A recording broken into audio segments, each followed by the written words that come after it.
Hello there, Shelli, from Shelli Commerce Studio. I think this portal will bridge the gap between our worlds. Oh, yes. There we go. A news broadcast from between our two dimensions. Today we're really getting into the world of Shelli Commerce Studio. Our mission here isn't just, listing facts from her bio.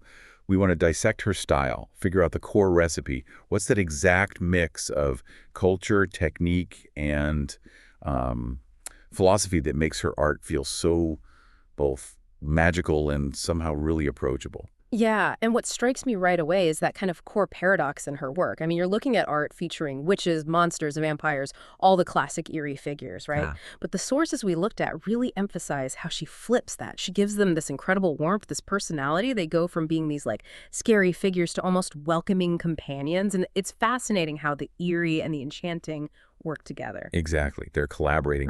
And our sources, we've got detailed notes from her studio website, plus a really key audio bit they promised this journey where, quote, jewel tones, gold light, and myth meet. So we're basically following that light trail to see how she pulls these potentially dark figures out of the shadows and makes them feel almost like family. It's quite a transformation. So to really get the subject matter, we have to start at the beginning, geographically speaking, the Deep South. Shelli Connor's roots are Southern, very central to her artistic DNA. She was born in Houma, Louisiana. And that specific place, Houma, is really key. It's deep Cajun country. So think about what that means.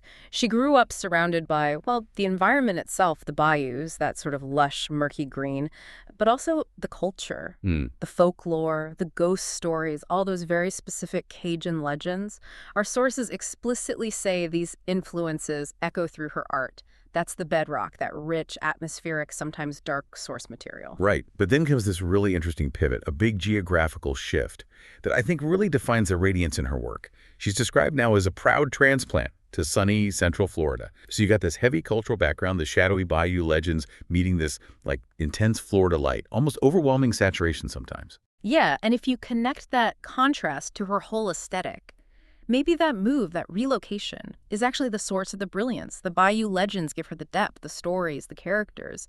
But that relentless Florida sun, it doesn't just brighten the colors. I think it fundamentally shifts the mood of those myths. It sort of forces these traditionally hidden figures out of the shadows, pulls them into this bright, almost flamboyant spotlight. And that tension, dark roots seen through bright light, that's maybe what allows that approachable feeling to emerge. So the environment kind of dictates the palette, in a way. The sun makes her rethink darkness, which brings us straight to her signature style. Because if you're dragging a legend out of the swamp and into that Florida sun, you need the right tools, the right technique. So what are the specifics, the materials, the methods she uses to get that really shocking vibrancy? Well, she mainly works in watercolor and gouache. And using gouache is, I think, technically pretty essential for what she does. Standard transparent watercolor would really struggle to get that deep, saturated, gem-like color she's known for. Gouache is opaque. That opacity lets her build up layers, get that heavy, rich, almost illustrative look for that characteristic vibrant punch. She builds up these intense jewel tones, emeralds, sapphires, rubies, layer by layer. And then there's that other element, the one that really pushes it beyond just colorful illustration into something genuinely magical, the gold. We're not just talking little hints of gold paint. We're talking shimmering gold outlines. But, gold outlines can easily look, a bit cheap or overly decorative if not handled well. How does she use it so it feels timeless and not kitschy? That's a good point. I think she uses the gold less as just decoration and more like intentional illumination. Think of chrysography, that old technique in sacred art where they used gold leaf or paint to highlight figures, give them a sort of divine glow. By outlining her figures, the gold acts like a line of actual light. It gives the creatures this visual reference almost, makes them feel lit from within, sets them apart, and that technique creates these intricate worlds that feel both ancient and really alive. Okay. Illumination, not just decoration. That makes sense. And this whole focus on vibrancy, on life, it's perfectly captured in that phrase we heard in the audio source. It's short, punchy, basically defines the brand instantly. It's almost like her manifesto. Write little vibrant monsters for yours today. Oh, that phrase is fantastic, isn't it? It really distills her entire aesthetic philosophy. Just that one word, vibrant, it completely changes the conversation around these creatures. It shifts everything away from fear or darkness and puts the focus squarely on color, life, fascination. She's not just painting monsters, she's painting vibrant guardians. Okay, so let's look closer at these figures then. Who exactly lives in these intricate, gold-lined, jewel-toned worlds she creates? Well, the cast is pretty recognizable from classic myths and folklore. You see witches, vampires, mermaids, owls. She also specifically mentions creating general guardians of earth, sea, and sky. But the key thing is her specific spin on them. They're all, as the source says, reimagined with warmth, personality, and a touch of mystery. So they're familiar figures, but they've kind of shed the terror associated with their original stories. Right, which leads us right into the core philosophy of her studio. Why do this? It seems to go beyond just making pretty pictures to sell. Oh, definitely. The motivation seems much deeper, connecting back to maybe the original function of folklore itself. She explicitly states that art should be beautiful and approachable. That's the starting point, the way in. But the core purpose feels really functional. Her pieces are offered to people not just as images, but as a companion, a guardian for their walls, homes, and imaginations. That changes things, doesn't it? Yeah. For you, the person thinking about her work or bringing it into your life, you're not just buying a picture. You're kind of engaging with this intentional piece of maybe domestic magic, looking for that companionship or protection from the art. Exactly. She's essentially taken those potentially scary stories from the swamp, the legends that might have once warned you, kept you away, and she's domesticated them.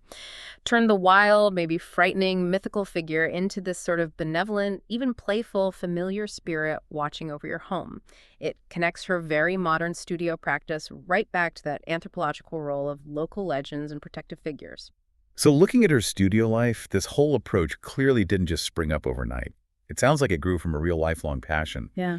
What fuels that creative engine when she's not actually painting? Yeah, it seems to stem from a lifelong dedication to, well, folklore, nature, and storytelling. Those are the big three. But we also see how she feeds that narrative hunger through what she does outside the studio. When she's not painting, she's out exploring antique shops, traveling to historic places. Why do those things matter, though? How does hunting for old objects or visiting old places translate into these super bright, vibrant creatures? Well, I think that hunt for the aged aesthetic, for the tangible piece of history, is what lends her work that timeless quality we talked about. She's not just soaking up current design trends. She's filtering actual physical history through her very vibrant, modern style. She finds the texture, the deep color, maybe the density of history in an antique shop find. And then she uses that gouache, that Florida light influence, to make it just explode with color. It connects the monster to something older, something authentic. Okay, that makes sense. Grounding the fantastical in something real and aged. And finally, we can't ignore maybe the most delightful source of inspiration mentioned, her pets. The sources say they often inspire the playful spirit behind her creations. Yes, and that feels like the ultimate grounding element, doesn't it? It's like the final step needed to turn the archetype into the companion.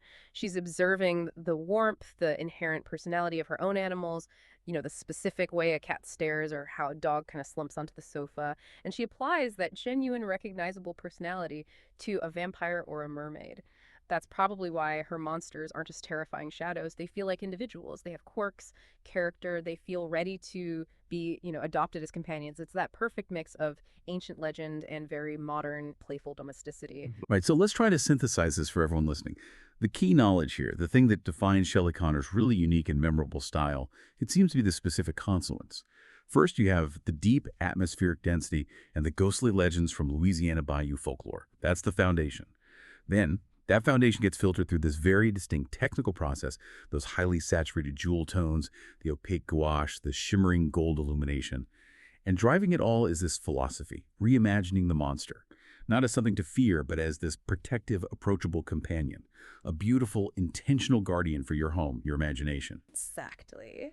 Which brings us to one last thought, something provocative for you to mull over, building on everything we've discussed. If her creations are truly meant to be these companions, these guardians for your space, what kind of creature would you choose? Think about your own childhood folklore, maybe a ghost story from your region, or even just a local urban legend.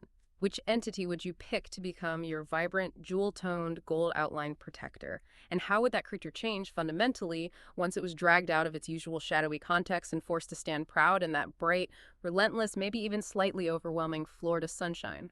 What would it become? ShelliConnorStudio.com. Bright, vibrant guardians for yours today.